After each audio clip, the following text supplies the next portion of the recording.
Hi hello welcome to Kiran TV news. ఆంధ్రప్రదేశ్లో కానీ తెలంగాణలో కానీ లేదా దేశంలో కానీ ప్రస్తుతానికి ఒకటే టాపిక్. ముఖ్యంగా తెలుగు రాష్ట్రాల్లో, ముఖ్యంగా ఆంధ్రప్రదేశ్లో అయితే మాత్రం ఇంకా వేరే టాపిక్ ఏమీ లేదు. కేవలం పవన్ కళ్యాణ్. ఎందుకు పవన్ కళ్యాణే టార్గెట్ అవుతున్నాడు, ఎందుకు పవన్ కళ్యాణ్నే టార్గెట్ చేస్తున్నాడు అనేది ఇప్పుడు చాలామంది ఆలోచించుకుంటున్నటువంటి విషయం. పవన్ కళ్యాణ్ ముఖ్యమంత్రి స్థానంలో లేరు, అంతా ఆయనే అయ్యి నడిపించేటువంటి పరిస్థితి కూడా లేదు. మరి ఎందుకని పవన్ కళ్యాణే టార్గెట్ అవుతున్నాడు? ఎందుకని పవన్ కళ్యాణ్ని మాత్రమే టార్గెట్ చేస్తున్నారు? రాష్ట్రంలో చెప్పాలంటే రెండు తెలుగు రాష్ట్రాల్లో ఏ సమస్య వచ్చినా సరే పవన్ కళ్యాణే, దాన్ని పవన్ కళ్యాణే తీర్చాలి, పవన్ కళ్యాణే చెయ్యాలి, పవన్ కళ్యాణ్ తప్ప ఇంకొకటి లేదు. అటు కులమైనా, మతమైనా, ప్రాంతమైనా one and only Pawan Kalyan. దీని గురించే మనం మాట్లాడుకుందాం. కొంచెం క్లుప్తంగానే చెప్పేటువంటి ప్రయత్నం చేస్తాను. ఒక్క 10 నిమిషాలు నా కోసం టైం కేటాయించండి. చాలా క్లియర్గా మెన్షన్ చేసి మరీ చూపిస్తాను. ఏంటి ఈ గందరగోళానికి టార్గెట్ అవ్వడానికి కారణం ఏంటి అనేది మీకు చెప్తా. ఇదిగోండి, జోసెఫ్ అలియాస్ రావణ్. జోసెఫ్ రావణ్గా ఎలా మారాడో మనందరికీ తెలుసు. ఎందుకు మారాడో రీసెంట్గా అతను ఒక సభకి వెళ్ళటంతో, లేదా అంతకుముందు ఏ రకమైనటువంటి భాషతో హిందువులని కించపరుస్తూ, హిందూ దేవుళ్ళని, ఆచారాలను అత్యంత హీనమైనటువంటి భాషతో ఏ రకంగా చేశాడో మనందరికీ తెలుసు.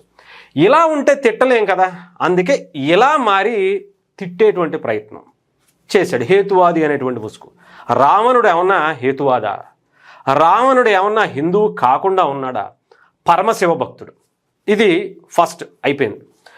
ఇక తులసి చందు అలియాస్ క్యాథరిన్ అనేటువంటి మాట వినిపిస్తుంది. అయ్యుండొచ్చు, కాకపోయి ఉండొచ్చు. కానీ ఈ పేరు పెట్టుకుని తులసి వనంలో గంజాయి ముక్కలాగా ఈ పేరు పెట్టుకుంటేనే అసలు వాళ్ళు వింటారు అని, 80% హిందువులు వింటారు అని ఆమె ఆ లైన్లోనే స్టార్ట్ చేసింది. కొంత స్టార్టింగ్లో సపోర్ట్గా వెళుతున్నట్టు, ఆ తర్వాత తగులుకుంది. ఇక మొత్తం విషయం చిమ్మేటువంటి ప్రయత్నం ఆమె చేసుకుంటూనే వస్తుంది. ఇంక వేరే ఏమి ఉండవు ఆవిడ దగ్గర. 80% వీడియోలు ఈ దేశాన్ని దిగజార్చడం కోసం, ముఖ్యంగా హిందువుల మీద అనేకమైనటువంటి ఇష్టానుసారంగా ఒక రేంజ్లో ఉంటుంది అసలు వీడియోలు. వీడు కూడా అంతే, సేమ్ యాజ్ ఇట్ ఈజ్.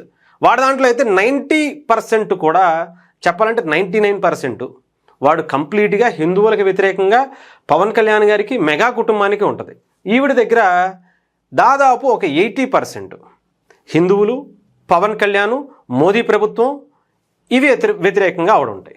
ఇక ప్రకాష్ రాజ్ అలియాస్ యాంటోనీ రాజ్ అని అంటారు, లేదంటే ప్రకాష్ రాయ్ అని అంటారు, కొంతమంది ఏదైనా కావచ్చు. పేరు మాత్రం బయటికి ఇదే పెట్టుకుంటారు, ప్రకాష్ రాజ్ అని చెప్పి. ఎందుకంటే ఈ పేరు పెడితేనే వింటారు ఎవరు? 80% హిందువులు. ఈయన సినిమాని చూసి వాళ్ళ సొంత డబ్బులు, వాళ్ళు కష్టం చేసో, కాయ కష్టం చేసి కష్టపడి సాయంత్రమో లేదంటే ఒక వీకెండో ఒక ఆట విడుపు కోసం, ఒక ఎంటర్టైన్మెంట్ కోసం, కాసేపు రిలాక్సేషన్ కోసం సినిమాకి వెళ్ళి సినిమా చూస్తే 80% హిందువులు ఇండియాలో ఇతనికి డబ్బులు ఇచ్చి ఇతన్ని ఇలా తయారు చేసుకున్నారని చెప్పాలి. ఇంక్లూడింగ్ వీళ్ళ కూడా ఏం వేరే ఏం లేదు. ఓకేనా? ఎందుకు అంటే ఇలా వెనకాల ఉన్నా కూడా, ఎందుకంటే చాలా క్లియర్గా ఇక్కడ ప్రకాష్ రాజ్ గారు ఒక మాట ఆమె తల్లి చనిపోయినప్పుడు చెప్పారు. ఏమని అంటే, మా తల్లిగారు స్వతహాగా క్రిస్టియన్ మతాన్ని స్వీకరించారు అని చెప్పి. అదే ప్రకాష్ రాజ్ గారు ఒక ఇంటర్వ్యూలో, మీ భార్య, మీ పిల్లలు ఏ మతంలో ఉన్నారు సార్ అని అంటే, నా భార్య హిందువుగా ఉంది, సో ఆమె నచ్చినట్టే వాళ్ళ పిల్లలు కూడా పెంచుకుంటారు అని ఆయన నోటి నుంచి చెప్పాడు. మరి అదే ప్రకాష్ రాజ్ గారి తల్లి సాధారణంగా కూడా ఎవరైనా సరే అంతే కదా అని ఆయనే అన్నాడు. తల్లి ఏదుంటే పిల్లలు కూడా అలాగే ఉంటారు కదా, అలాగే పెరుగుతారు కదా, ఆ పద్ధతిలోనే వాళ్ళు కూడా జీవనం సాగిస్తారు కదా అన్నారు. మరి ప్రకాష్ రాజ్ గారు ఆయన కూడా వాళ్ళ తల్లిగారు క్రిస్టియన్ పద్ధతిని తీసుకున్నప్పుడు, క్రిస్టియన్ పద్ధతిలోనే మొదటి నుంచి ఉన్నప్పుడు, మరి ప్రకాష్ రాజ్ గారు ఏమన్నా మారతారా? లేదు కదా. ఆయనకు కూడా సపరేట్ ఇంకో పేరు, సపరేట్గా అంటే ఆ మతాన్ని తీసుకున్న తర్వాత చాలా క్లియర్గా వాళ్ళకి సపరేట్ ఇంకో పేరు పెడతారు. అదే ఇక్కడ కూడా జరుగుతుందా? ఆయన ఏం చేస్తున్నాడు? ఎక్కడో ఢిల్లీలో ఒక మత కలహాలు, చెప్పాలంటే ఒక ముస్లింకి సంబంధించినటువంటి ఒక ఉమర్ ఖలీద్ అనేటువంటి ఒక టెర్రరిస్ట్కి సపోర్ట్ చేస్తాడు. హిందువులని, హిందూ దేవుళ్ళని కించపరుస్తూనే ఉంటాడు. మీరు జస్ట్ చూసుకోవచ్చు, వీడియోలు కావచ్చు, ఆయన టాపిక్స్ కావచ్చు, ఇంకోటి కావచ్చు. మోదీ, ఆ తర్వాత హిందుత్వం గురించి పవన్ కళ్యాణ్ గారు ఎక్కువగా మాట్లాడుతున్నారు కాబట్టి పవన్ కళ్యాణ్, ఇంకొకటి ఏముండదు. కామన్ వీళ్ళందరికీ చూస్తే ఈ మూడే కనిపిస్తున్నాయి. ఇంకా మన మాజీ ముఖ్యమంత్రి వైఎస్ జగన్మోహన్ రెడ్డి గారు అలియాస్ ఏంటనేది మాత్రం బయటికి రాలా, బట్ పేరు మాత్రం ఇదే ఉంటుందండోయ్. ఈయన ఏం చేస్తారు అంటే ఆంధ్రప్రదేశ్లో రాముడి శిరస్సును తీసి ఏమవుతుంది అని చెప్పి స్టేట్మెంట్ ఇప్పిస్తారు. హనుమంతుడి చెయ్యిరిగిపోతే నష్టమే ఉన్నదా హనుమంతుడికి అని చెప్తారు. రథం తగలబడిపోతే ఇంకో ₹1 పెట్టి చేపిస్తామాయ్ అని చెప్పి వాళ్ళ ఇంట్లో సొమ్ము తీసుకొచ్చి పెట్టినంత ఈజీగా సమాధానం చెప్పేస్తారు. ఆంధ్రప్రదేశ్లో 2019 నుంచి 24 వరకు అనేక హిందూ దేవుళ్ళ మీద, హిందువుల మీద జరిగినటువంటి దాడులు, మత మార్పిళ్ళు నాకు తెలిసి దేశంలో ఎప్పుడు జరగల. అలాంటి స్థాయి ఒకప్పుడు మొఘలులు పరిపాలించేటువంటి తర్వాత మళ్ళీ జగన్మోహన్ రెడ్డి గారి హయాంలో జరిగాయి. ఇప్పుడు ఆయన కూడా అదే పద్ధతి. ఏంటి అంటే వీళ్ళ ఇంకొక పేరు కూడా ఉంది. ఆయన పేరు ఏంటో తెలుసా? జడా శ్రవణ్ అనేటువంటి వ్యక్తి రీసెంట్గా మీరు చూసుండొచ్చు. ఆయన కొత్తగా వచ్చినటువంటి వ్యక్తి అనమాట. ఈ పద్ధతికి వెనకాలండి మొన్నటి వరకు ఉన్నా కానీ ఇప్పుడు స్ట్రీమ్ లైన్లోకి వచ్చేసాడు. ఆయన చేసేది ఏంటి? యాజ్ ఇట్ ఈజ్ అంతే. కామన్ ఫ్యాక్టర్ పవన్ కళ్యాణ్, హిందువులు, మోదీ, ఇంకొకటి ఏమి ఉండదు అక్కడ. అదే ఈయన కూడా అంతే. ఈయన ఏంటంటే హిందువులు పవన్ కళ్యాణ్. ఎందుకంటే కొన్ని వేల కోట్లు గతంలో నిన్న విజయసాయిరెడ్డి గారు చెప్పిన దానికి దీనికి లింక్ చేస్తున్నా. ఎవరికి? మన జగన్మోహన్ రెడ్డి గారికిను విజయసాయిరెడ్డి గారు పెట్టిన దానికి లింక్ చేస్తున్నా. ఏంటి అంటే 2004 నుంచి ఇప్పటి వరకు కూడా జగన్మోహన్ రెడ్డి గారి తండ్రి అధికారంలోకి వచ్చిన తర్వాత ఇతర దేశాల నుంచి కొన్ని వందల కోట్ల రూపాయలు, చెప్పాలంటే కొన్ని వేల కోట్ల రూపాయలు క్రిస్టియానిటీ ఆర్గనైజేషన్స్ నుంచి జగన్మోహన్ రెడ్డి గారి కుటుంబానికి వచ్చాయి. చాలామంది ఉన్నారు దాంట్లో. చెల్లెలు ఉంది, బావున్నాడు, తల్లి ఉంది. తల్లికి సంబంధించినవి కూడా రీసెంట్గా మోదీ గారి ప్రభుత్వం వచ్చిన తర్వాత అవి బ్లాక్ లిస్ట్లో పెట్టినటువంటి పరిస్థితి కూడా ఒకసారి మీరు చెక్ చేయొచ్చు కూడా. సో ఎక్కడి నుంచి వస్తున్నాయి అంటే క్రిస్టియన్ ఆర్గనైజేషన్స్ నుంచి. అవి ఆగిపోతే ఎలా? ఇక్కడ తండ్రి అధికారాన్ని అడ్డం పెట్టుకుని కొన్ని వేల కోట్లు 5 ఏళ్లలో ఎలా సంపాదించవచ్చో జగన్మోహన్ రెడ్డి గారిని చూసి నేర్చుకోవచ్చు. ఎవరు అడ్డు వస్తున్నారు అంటే ఆ క్రిస్టియానిటీకి సంబంధించినటువంటి అవన్నీ రావాలంటే ఇక్కడ భారీ స్థాయిలో క్రిస్టియానిటీ పెరగాలి. అది జగన్మోహన్ రెడ్డి గారి నేతృత్వంలో చాలా బలంగా జరిగేది. 2004కు ముందు నిన్న కూడా మాట్లాడుకుని, ఇది నేను చెప్పింది కాదు, విజయసాయి రెడ్డి గారు చాలా క్లియర్గా చెప్తున్నారు. 2 సామాజిక వర్గాలకి సంబంధించినటువంటి కొన్ని కుటుంబాలు మాత్రమే, ఆ కొన్ని కుటుంబాల్లో ఎవరున్నారో ప్రత్యేకించి మీరు చెప్పాల్సిన అవసరంలా. ఎవరు వీటికి అండదండలుగా, ఎవరికి వీటికి వెనకాల బ్యాక్ ఎండ్ సపోర్ట్ చేస్తున్నారో చెప్పాల్సిన ముందుకు రారు. ఎందుకంటే హిందువుల ఓట్లు కావాలి. అందుకని హిందూ పేర్లు పెట్టుకుని మరే చాలా క్లియర్గా ఆయనకి ఒక పేరుంది, అందులో ఎటువంటి సందేహం లేదు. క్రిస్టియానిటీ పద్ధతి ప్రకారం వాళ్ళు ఆ మతాన్ని తీసుకున్న తర్వాత వాళ్ళు ఇంకొక పేరు పెట్టడం అనేది వాళ్ళకి సాంప్రదాయంగా వస్తున్నటువంటి పరిస్థితి. దానికి మరి జగన్మోహన్ రెడ్డి గారి పేరు ఏంటనేది నాకైతే తెలియదు. జడా శ్రవణ్ గారు కూడా ఏం చేస్తున్నారో ప్రత్యేకించి చెప్పాల్సిన అవసరం లేదు.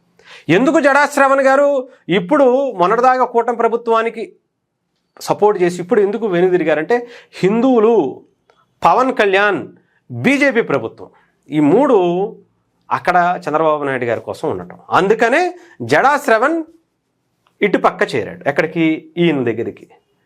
అందుకని ఇప్పుడు క్రిస్టియన్ మొన్న ఏదో జరిగింది, క్రైస్తవ శంకారావం అని చెప్పి రిజర్వేషన్స్ కోసం అని చెప్పి మొదలుపెట్టి హిందువులను తిడతాం, పవన్ కళ్యాణ్ని తిడతాం, రాధా మనోహర్ దాస్ని తిడతాం. ఇలా ఇంకా వేరేదేమీ జరగలే అక్కడ. వాళ్ళు డిమాండ్ ఏం పెట్టలే అసలు. హిందువులకు ఏదైతే దళిత క్రిస్టియన్స్ అని చెప్పారో, దళితులో క్రిస్టియన్సా, దానికి సంబంధించిన మాటలు మాట్లాడాలి తప్ప, దానికి సంబంధించినటువంటి ప్రసంగాలు చేయాలి తప్ప, దానికి సంబంధించినటువంటి డిమాండ్లు చేయాలి తప్ప, జడా శ్రవణ్ గారు కానీ, దాంట్లో పుండాకోర్ ఈ ప్రశ్నగాడు కానీ, వీళ్ళందరూ ఏం మాట్లాడారు అనేది ప్రత్యేకించి చూసుకోవసరం. ఒకసారి మీరు మొత్తం అక్కడ ఉన్నటువంటి స్పీచ్లు అన్నీ చెక్ చేయండి. ఒకటే నినాదం, పవన్ కళ్యాణ్ తిట్టాలి, హిందువులను తిట్టాలి, మోదీ ప్రభుత్వాన్ని తిట్టాలి, ఇంతే, ఇంకొకటి ఏం లేదు. ఇదే జరిగింది. కామన్ ఫ్యాక్టర్ ఏంటంటే పవన్ కళ్యాణ్. ఈ ఒక్కటి తప్ప వీళ్ళకి మీరు అన్నీ చెక్ చేసుకోండి, వాళ్ళ వీడియోలు చెక్ చేయండి, వాళ్ళ రాజకీయాలు చెక్ చేయండి, ఇంకొకటి ఉండదు. వెనకాలండి మీకు క్రైస్తవ శంకారావం పేరుతో జరాడా శ్రవణ్ గారు, ప్రశ్న పుండాకూర గారు, ఆ రావణ్ గారు ఇంకొకళ్ళు పెట్టినటువంటి దాంట్లో 90% పైగా వైఎస్ఆర్సీపీకి సంబంధించినటువంటి నాయకులే ఉన్నారు, వాళ్ళ అధికార ప్రతినిధులు ఉన్నారు, వాళ్ళకి సపోర్ట్ చేసేటువంటి సపోర్టింగ్ స్టాఫ్ ఉంది, సోషల్ మీడియా ఇన్ఫ్లుయెన్సర్లు ఉన్నారు. 90%, ఇది నేను చెప్పింది కూడా కాదు, రాజేష్ మహాసేన గారిని ఫోటోలతో సహా, ఆయన ఆ టీడీపీ అధికార ప్రతినిధి చాలా క్లియర్గా ఫొటోస్ వీడియోస్తో సహా తీసుకొచ్చి బయట చూపించారు, కావాలంటే చెక్ చేసుకోవచ్చు. ఇదనమాట పరిస్థితి. మీరు ఇప్పుడు ఏంటి అంటే కేవలం పవన్ కళ్యాణ్. ఎందుకు ఈ పవన్ కళ్యాణ్ గారు అంటే ఆయన హిందూ కావటం, ఆయన ఒక సామాజిక వర్గాన్ని, మెజారిటీ సామాజిక వర్గాన్ని లీడ్ చేస్తారు అనేటువంటి ఒక ఇది కావటం.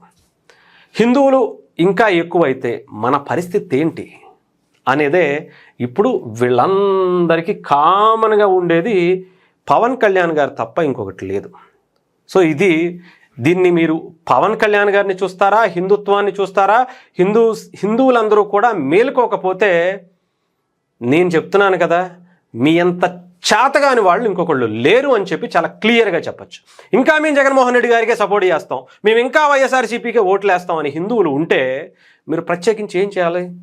ఇప్పుడు జగన్మోహన్ రెడ్డి గారు అలియాస్ రావణ్కి సపోర్ట్ చేస్తున్నారు, జగన్మోహన్ రెడ్డి గారు ప్రకాష్ రాజ్కి సపోర్ట్ చేస్తున్నారు, జగన్మోహన్ రెడ్డి గారు తులసి చంద్ గారు ఎప్పుడన్నా జగన్మోహన్ రెడ్డి గారిని ప్రశ్నించినటువంటి వీడియో ఉన్నదో ఒకటి చూపించండి కావాలంటే. ఆంధ్రప్రదేశ్లో జరిగినటువంటి 2019 నుంచి 2024 వరకు అనేక అకృత్యాలకు మధ్య ఏమైనా వీళ్ళిద్దరూ ఏమన్నా జగన్మోహన్ రెడ్డి గారిని ప్రశ్నించినవి ఒక్కటైనా చూపించండి. ఎందుకంటే ఈజ్ ద క్రిస్టియన్, అందుకే మాట్లాడరు. వాళ్ళు ఎన్ని తప్పులు చేసినా ఎస్ శబాష్ అంటారు. రేపొద్దున అమెరికా కానీ లేదంటే ఏ క్రిస్టియన్ దేశం అయినా సరే ఇండియా మీద దాడి చేసింది అనుకోండి, మా దేశమే కదా, హ్యాపీగా చేయించుకుంటాం, రండి చేసేయండి మా దేశాన్ని అని చెప్పి మొత్తం సాయకలు పడిపోయేటువంటి పరిస్థితి ఉంటుంది. మొత్తం అంటే మళ్ళీ తీసుకెళ్ళి బ్రిటిష్ పరిపాలనే మళ్ళీ తీసుకెళ్ళి వాళ్ళ చేతిలో పెట్టేటువంటి ఆలోచన వీళ్ళందరిది. అందుకనే నక్సలిజాన్ని పెంపిస్తారు. ప్రకాష్ రాజ్ లాంటి వ్యక్తులు టెర్రరిస్టులని, ఈవిడేమో చందు తులసి గారేమో పాకిస్తాన్కి సంబంధించినటువంటి టెర్రరిస్టులని దేశభక్తులతో పోలిస్తారు. ఈ వీడియోలో మరి ఎందుకు భావ ప్రకటన స్వేచ్ఛ కిందకు వస్తే డిలీట్ చేసిందో తెలియదు. మరి ఆవిడ అదే స్టాండ్ మీద ఉండి ఉమర్ ఖలీద్కి ఏ రకంగా టెర్రరిస్ట్ అయినటువంటి ఉమర్ ఖలీద్కి ఈ ప్రకాష్ రాజ్ సపోర్ట్ చేశాడు అనేది బహిరంగంగానే మీరు చూసుకోవచ్చు. వీళ్ళిద్దరూ కలిసి వీడిని కూడా తయారు చేశారు. ఈయన వీళ్ళందరినీ తయారు చేసినటువంటి వ్యక్తి ఎవరైనా ఉన్నారంటే ఈయన. రేపొద్దున ఆంధ్రప్రదేశ్ హిందువుల చేతుల్లో మీ ఓటు ఏంటి, ఎవరి వైపు ఉంటారు, మీరు ఏం చేస్తారు, హిందువుల్ని తొక్కేస్తారా, హిందూ మతాన్ని కంప్లీట్గా ఏం చేయాలనుకుంటున్నారు అనేది మీ చేతుల్లోనే ఉంటుంది. ప్రత్యేకించి చెప్పాల్సిన అవసరం లేదు.